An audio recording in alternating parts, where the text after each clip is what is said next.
এখন আমরা 21 নম্বর অঙ্কতে চলে যাব। 21 নম্বর অঙ্কে কি বলছে? 21 নম্বর অঙ্কতে বলছে যে আয়তাকার একটি ক্ষেত্রের দৈর্ঘ্য প্রস্থের 1.5 গুণ।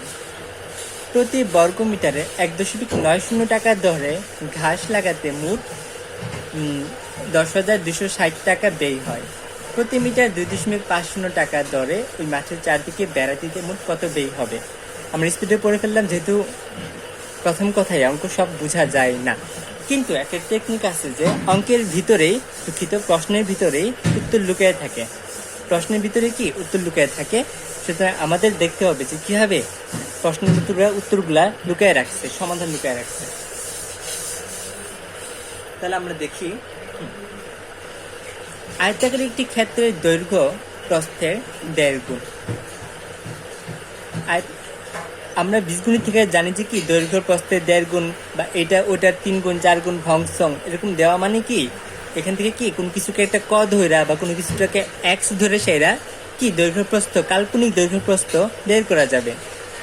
সুতরাং এটা একটা ইম্পর্টেন্ট লাইন। প্রতি বর্গ মিটারে 1.90 টাকা দরে ঘাস লাগাতে মোট 10,260 টাকা ব্যয় হয়।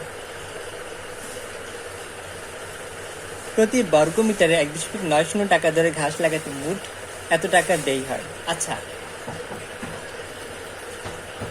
এই যে এখানে প্রতি বর্গমিটার কথাটা বলা আছে, তাহলে আমরা জানি বর্গমিটার মানে কি?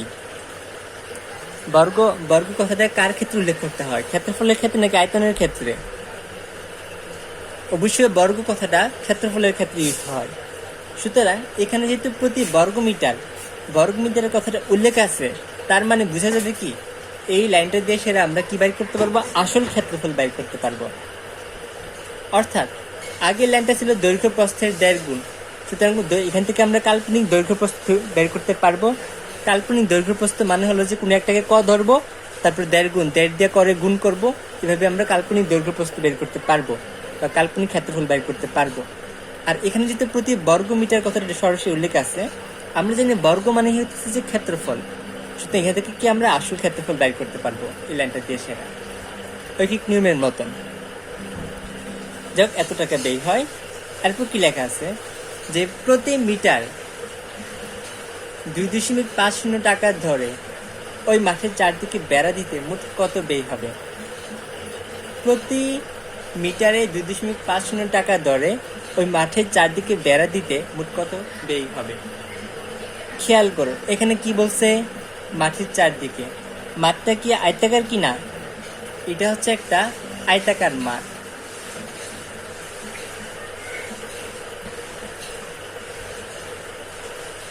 আমরা কি কখনো পরিসীমা শব্দটা শুনছি? অবশ্যই আমরা পরিসীমা শব্দটা শুনছি। তাহলে এটা একটা আয়তাকার মাঠ, এটার ক্ষেত্রফল কোনটা জানো? ক্ষেত্রফল এটা যে ভিতরে যা আছে পুরাটাই হচ্ছে যে কি ক্ষেত্রফল। এই যে আমি যে এইভাবে দাগ ক্রস করে দাগ টেনে দিলাম এই যে মাঠের ভিতরে, সুতরাং পুরো জায়গাটা হচ্ছে যে কি ভিতরে সবকিছু হচ্ছে ক্ষেত্রফল। আর পরিসীমা কি?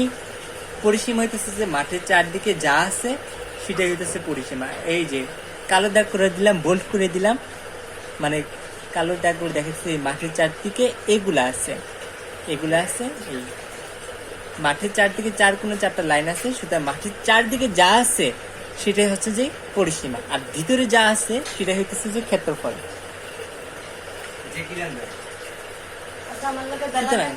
এই লাইনে কি বলছে? ওই মাঠের চারদিকে বেড়া দিতে, এই যে মাঠের চারদিকে বেড়া দিতে মোট কত ব্যয় হবে? আচ্ছা, তার মানে মাঠের চারদিকে যেহেতু বলছে, তার মানে পরিসীমার কথাটা বাইর করতে বলছে। অর্থাৎ এই লাইনে আমরা কি করব? এই লাইন দিয়ে সেটা আমরা পরিসীমা বের করতে পারবো, আর পরিসীমা বের করতে পারলে মোট কত টাকা ব্যয় হবে সেটাও আমরা বের করে ফেলতে পারবো। সুতরাং এইভাবে প্রশ্নের মধ্যে উত্তর লুকিয়ে থাকে।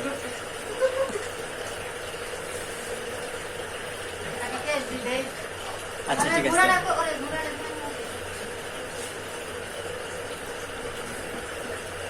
তাহলে আমরা এখন অঙ্ক শুরু করি। প্রশ্নতে কিন্তু পরিসীমা বাইর করতে বলে নাই, ক্ষেত্রফল বাইর করতে বলে নাই। প্রশ্নের মধ্যে বাইর করতে বলছে মোট কত ব্যয় হবে। মোট কত ব্যয় হবে সেটা বের করতে বলছে। কিসে ব্যয় হবে? মাঠের চারদিকে বেড়া দিতে, অর্থাৎ পরিসীমার মধ্যে বেড়া দিতে মোট কত টাকা ব্যয় হবে সেটা বের করতে বলছে। আচ্ছা, পরিসীমার সূত্র কি? পরিসীমার সূত্র হচ্ছে 2 ইন্টু দৈর্ঘ্য যোগ প্রস্থ। আয়তাকার ক্ষেত্রের পরিসীমা হচ্ছে যে কি 2 ইন্টু দৈর্ঘ্য যোগ প্রস্থ। মোট কথা আমাদের পরিসীমা বাইর করতে হবে। পরিসীমা বাইর করলে আমরা কি পরিসীমার চারদিকে বেড়া দিতে মোট কত টাকা খরচ হয়েছে সেটাও আমরা বাইর করতে পারবো। পরিসীমার সূত্র কি 2 ইন্টু দৈর্ঘ্য যোগ প্রস্থ। তার মানে পরিসীমা বাইর করতে হলে আমাদের কি করতে হবে? দৈর্ঘ্য লাগবে, প্রস্থ বাইর করতে হবে। তাহলে আমরা এবার অঙ্ক দিয়ে শুরু করি। অ্যাকচুয়ালি প্রথমে আমরা এই লাইনটা থেকে কাল্পনিক দৈর্ঘ্য প্রস্থ বের করি। ভালোই লাগছে।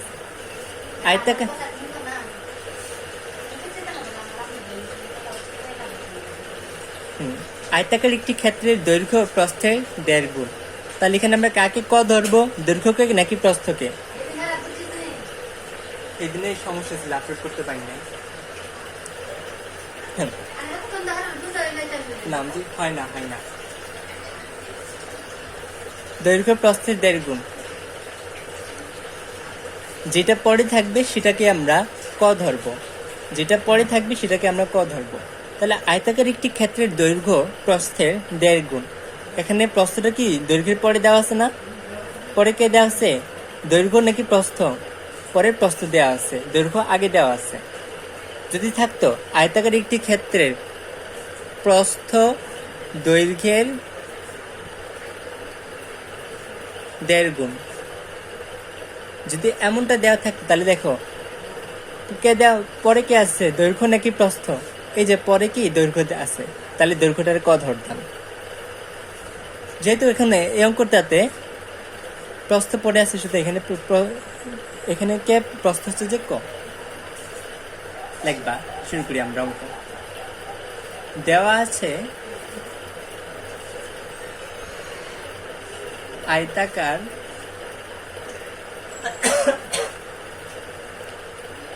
ক্ষেত্রে প্রস্থ দৈর্ঘ্যের 1.5 গুণ। ধরি দুঃখিত, দৈর্ঘ্য প্রস্থের 1.5 গুণ। ধরি ক্ষেত্রটি, ধরি প্রস্থ কি ক। আমরা কিন্তু কাল্পনিক দৈর্ঘ্য প্রস্থ বের করতেছি এখন। সুতরাং দৈর্ঘ্য সমান দৈর্ঘ্য প্রস্থ ক, তাহলে দৈর্ঘ্য 1.5 গুণ, তাহলে 1.5 গুণ ক। এই 1.5 গুণ ক সমান দৈর্ঘ্য হচ্ছে যে 1.5 ক। তাহলে আমরা প্রস্থ পেয়ে গেলাম, দৈর্ঘ্য পেয়ে গেলাম। তাহলে আমরা কি করব? ক্ষেত্রফল বের করব। সুতরাং ক্ষেত্রফল সমান দৈর্ঘ্য গুণ প্রস্থ। আমি লিখলাম না, আচ্ছা একবার লিখে রাখি। দৈর্ঘ্য গুণ প্রস্থ। দৈর্ঘ্য হচ্ছে যে ক, প্রস্থ হচ্ছে যে 1.5 ক। বারবার দৈর্ঘ্য হচ্ছে যে 1.5 ক, আর প্রস্থ কি ক বর্গ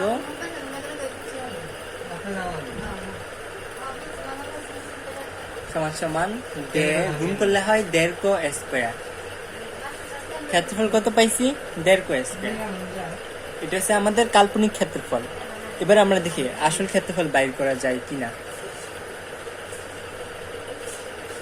আচ্ছা, আসল ক্ষেত্রফল প্রশ্নে দেওয়া আছে না? দেখি তো প্রশ্ন দেওয়া নাই। আমরা কাল্পনিক ক্ষেত্রফল বের করলাম। এবার দেখি আমরা আসল ক্ষেত্রফল বের করতে পারি কিনা।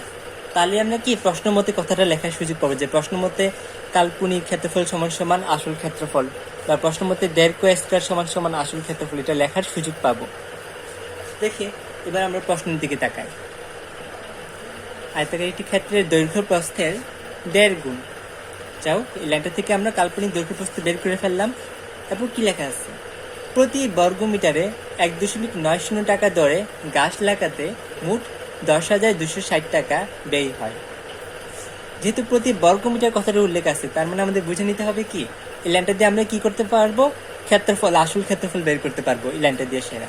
তাহলে দেখি ঐক্যক্রমের মতো যেহেতু ক্ষেত্রফল বের করতে হবে, তাই ক্ষেত্রফলটা কি রাখতে হবে, একদম শেষে রাখতে হবে, লাইনের শেষে রাখতে হবে, যেমনটা ঐক্যক্রমের মতো। প্রতি বর্গমিটার 1.90 টাকা দরে ঘাস লাগাতে মোট এত টাকা ব্যয় হয়। তাহলে কিভাবে ক্ষেত্রফল বের করব? 1.90 টাকা দরে ব্যয় হয় 1 বর্গমিটারে, সুতরাং 10,260 টাকা ব্যয় হয় এত বর্গমিটারে। সিম্পল। তাহলে শুরু করি। 1.90 টাকা ব্যয় হয় সমান সমান 1 বর্গমিটারে।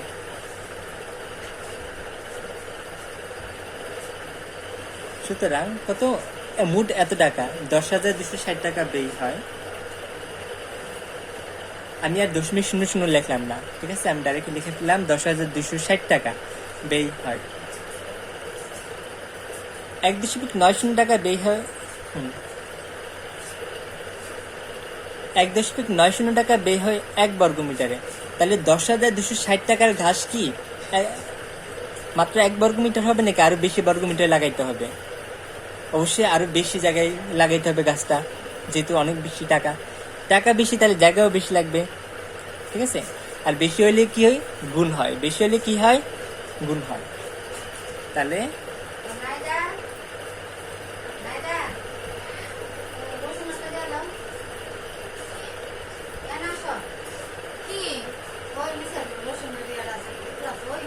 দুঃখিত, 1.90 টাকা ব্যয় হয় 1 বর্গমিটারে, 1 টাকা ব্যয় হয় সমান সমান 1.90 টাকা ব্যয় হয় 1 বর্গমিটারে। তাহলে 1 টাকা খরচ হবে কি আরো কম জায়গায়, কম হইলে কি হয়, ভাগ হলে কি চলে যাবে, দাগের এই যে একটা আগে থেকে এখানে আছে, দাগের নিচে চলে যাবে, 1.90টা নিচে চলে গেল। সুতরাং 10,260 টাকা ব্যয় হয়। 1 টাকা ব্যয় হয় যদি এত বর্গমিটারে, তাহলে 10,260 টাকা ব্যয় হয় আরো বেশি বর্গমিটারে, আরো বেশি জায়গায়। বেশি হলে কি হবে, গুণ হবে, গুণ হলে কই যাবে, গুণ হলে উপরে চলে যায়, দাগের উপরে চলে যায়। তাহলে এটা সে আগের মতো 10,260 চলে যাবে, কই উপরে চলে যাবে। এখন কাটাকাটি করলে ভাগ করলে হয় যে কত, 5,400 বর্গমিটার। ক্যালকুলেটর করতে পারো, 5,400 বর্গমিটার। তাহলে খেয়াল করো, এই লাইনটা দিয়ে আমরা কি হবে আসল ক্ষেত্রফলটা বের করে ফেলছি, যে প্রতি বর্গমিটার এত টাকা ধরে গাছ লাগাতে মোট এত টাকা ব্যয় হয়। কিভাবে লাইনটা দিয়ে আমরা কি করে ফেলছি, এই আসল ক্ষেত্রফল 5,400 বর্গমিটার ব্যয় করে ফেলছি, যে এত টাকা ব্যয় হয় বর্গমিটারে, 1 টাকা ব্যয় হয় এত বর্গমিটার, সুতরাং এত টাকা ব্যয় হয় এত বর্গমিটার। তাহলে কি আমরা লিখতে পারি না যে নকল ক্ষেত্রফল সমান সমান আসল ক্ষেত্রফল? অবশ্যই পারি।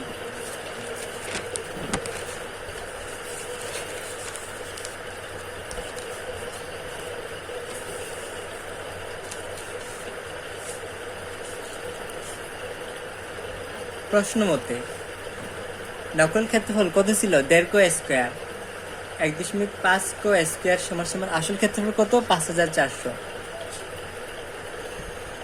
এখন আমরা ক এর মান বাইর করব। এটা থেকে কেন এটা করলাম, যাতে আমরা ক এর মান বাইর করতে পারি। আর আমরা জানি ক কাকে ধরছিলাম, মনে আছে, আমরা ক ধরছিলাম প্রস্থকে। এই যে ক ধরছিলাম কাকে, এই যে দেখো প্রস্থকে আমরা ক ধরছিলাম। এখন ক এর মান বাইর করার মানে কি, প্রস্থের মান বের করা। আর প্রস্থের মান বের করা মানে কি, দৈর্ঘ্যের মান বের করা। আর দৈর্ঘ্য আর প্রস্থের মান বের করলে আমরা কার কি করে ফেলবো, আমরা কি বের করতে পারবো, আমরা কি করতে পারবো, আচ্ছা আমরা দৈর্ঘ্য আর প্রস্থ কি করতে পারবো? দৈর্ঘ্য প্রস্থ বের করতে পারবো। দুঃখিত, আমরা কি করতে পারবো? পরিসীমা বের করতে পারবো। দৈর্ঘ্য প্রস্থ জানা থাকলে আমি কি করতে পারবো? পরিসীমা বের করতে পারবো।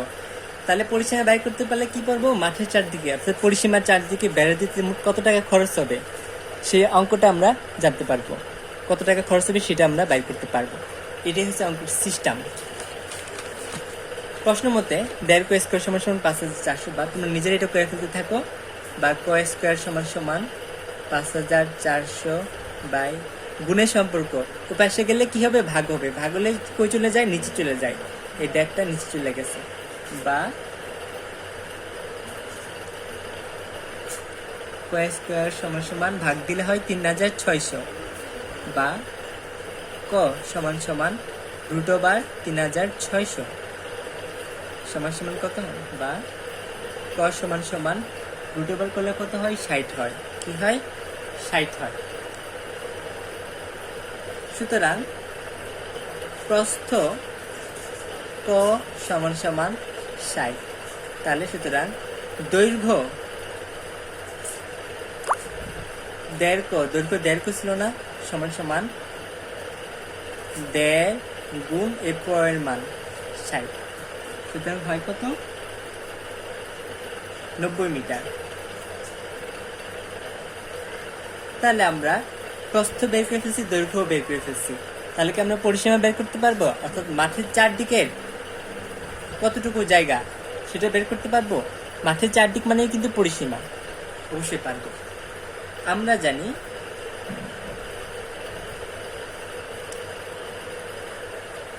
পরিসীমা আয়তাকার ক্ষেত্রের পরিসীমা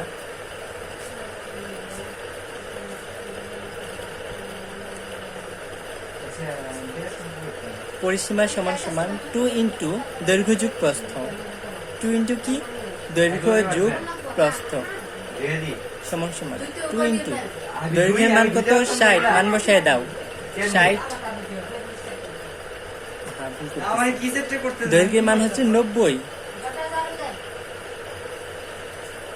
2 ইন্টু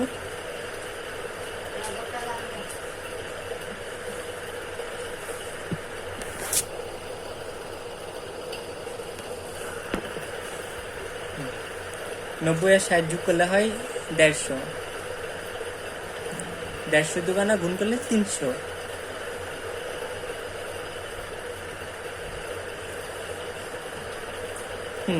একমাত্র ক্ষেত্রফলগুলোর সময় বর্গ হবে, ঘনের সময় আয়তনের সময় ঘন হবে, কিন্তু পরিসীমার সময় শুধু মিটার টিটার যা থাকবে সেটা হবে, কোনো বর্গ ঘন কিছুই অ্যাড হবে না। যেটাই একক শুধু সেটাই থাকবে। সুতরাং পরিসীমা কত পাইছি? 300 মিটার। এইবার আবার প্রশ্নের দিকে আমরা তাকাই। লাস্টের লাইনটা, প্রতি মিটার 2.50 টাকা দরে, অর্থাৎ 1 মিটারে ঘাস লাগাতে বেড়া দিতে খরচ হবে, প্রতি মানে হচ্ছে 1 মিটারে বেড়া দিতে খরচ হবে 2.50 টাকা। তাহলে ওই মাঠের চারদিকে বেড়া দিতে, অর্থাৎ এই পরিসীমার চারদিকে বেড়া দিতে, অর্থাৎ ওই 300 মিটার চারদিকে বেড়া দিতে মোট কত টাকা খরচ হবে? সিম্পল। তাহলে তোমরা লিখে ফেলো, 1 মিটারে খরচ হয়, 1 মিটার বেড়া দিতে খরচ হয়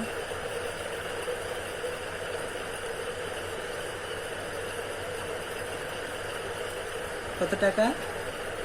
প্রশ্ন বলছে 2.50 টাকা।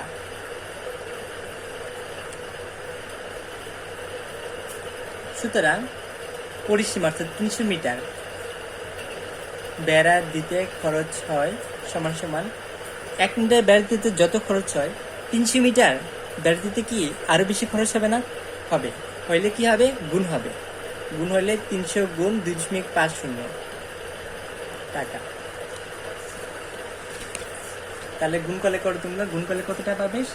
গুণ করলে পাবে, আমি পৃষ্ঠাটা উল্টালাম না, গুণ করলে হবে যে 700, আচ্ছা না, গুণ করলে হবে যে 750 টাকা। সুতরাং মাঠের চারদিকে বেড়া দিতে অর্থাৎ পরিসীমায় বেড়া দিতে মোট খরচ হবে 750 টাকা। সুতরাং এটাই হচ্ছে উত্তর। সুতরাং উত্তর লেখা দিবে যে সুতরাং মাঠের চারদিকে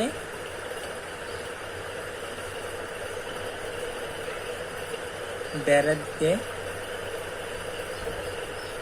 খরচ হবে 750 টাকা, দুঃখিত 750 টাকা। এটাই হচ্ছে উত্তর আমাদের। সুতরাং দেখো এই অঙ্কগুলা একটা যদি ভালো করে বুঝো তাহলে বাকি সবগুলো অঙ্ক কি ইজি হয়ে যাবে।